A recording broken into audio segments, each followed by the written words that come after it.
September 9th, 1999, Sega was back. After the disaster of the Saturn, they had a masterpiece. The Dreamcast was the first console with a built-in modem, the first with true 128-bit power, and it had a launch lineup that would make modern consoles jealous. It broke sales records in the first 24 hours, but less than 18 months later, Sega announced they were quitting the console business forever. How did the most innovative machine of its generation die so fast? It wasn't a slow decline. It was a series of bad luck moments that felt like they happened in an instant. Sega wasn't just competing, they were winning. The Dreamcast felt like the future.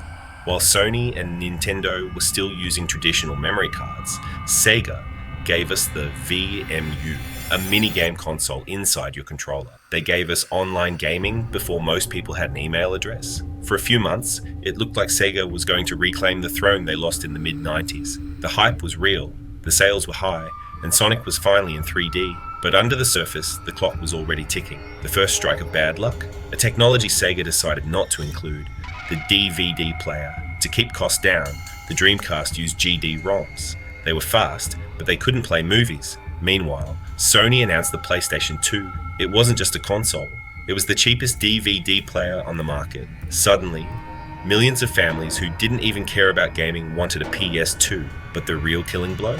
A single announcement in the early 2000s, EA Sports, the king of the industry, announced they wouldn't support the Dreamcast. No Madden, no FIFA. For the American market, that was a death sentence.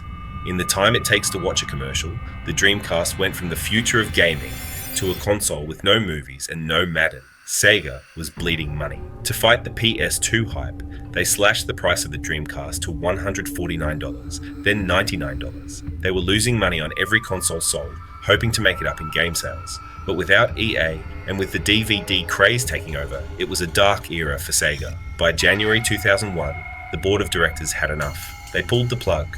Production stopped. Sega became a third-party developer, and the Dreamcast became the last console to ever wear the blue swirl. The irony? The Dreamcast was right about everything. Online gaming, DLC, and 3D worlds are now the standard. It wasn't a bad console.